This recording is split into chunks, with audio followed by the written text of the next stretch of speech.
C'est le moment de la moisson en Côte d'Ivoire. Mais ce riz n'est pas destiné au repas. Cette coopérative de femmes produit des semences de riz de haute qualité qu'elles vendent dans un entrepôt de semences géré par le gouvernement. Dans un pays fragilisé, après une décennie de guerre civile, ces cultivatrices jouent un rôle clé dans la réduction de la pauvreté. Madame Nyandia Fofana est la présidente de cette coopérative. Elles ont commencé la culture du riz pour les semences il y a 2 ans et sont déjà en train d'en récolter les bénéfices.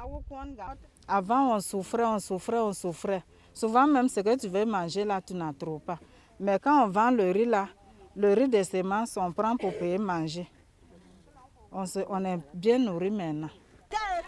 Le groupe de Nyandia cultive Vita 9, une variété productive et plus résistante aux maladies et aux insectes. Et elles ont presque doublé leur rendement et leurs bénéfices. Pour Nyandia, une veuve avec 3 enfants, plus de gains veut dire plus d'indépendance, surtout dans un pays où les femmes sont responsables de la production de la moitié de l'alimentation, mais comptent sur les hommes pour accéder à la terre. Maintenant, grâce au riz là, nous on peut construire maison. Les femmes là, il y a des femmes ici là qui construisent maison, qui payent moto, qui font tout comme les hommes. Donc on est même chose que les hommes.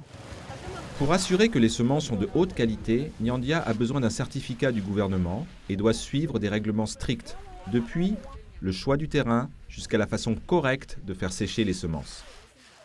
Qu'est-ce que c'est que la semence de qualité?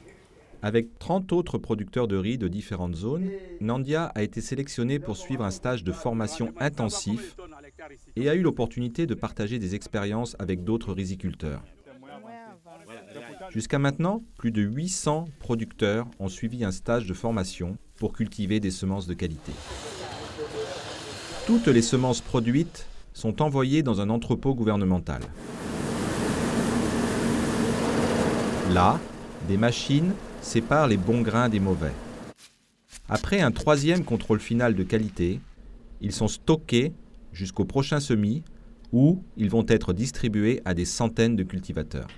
Au bout de ces 10 années-là, on a sur le terrain des semences dégénérées. Donc cette formation a permis de mettre vraiment des semences de qualité depuis l'année dernière. Et ça fait que les rendements au niveau des producteurs s'est vraiment amélioré. Mais il n'y a pas que du riz. Des variétés de maïs, d'igname et de manioc ont aussi été améliorées. Le projet a été financé par des fonds provenant de la Facilité alimentaire de 1 milliard d'euros de l'Union européenne. Il a été mis en œuvre par le FIDA, agence spécialisée des Nations Unies dans le développement agricole.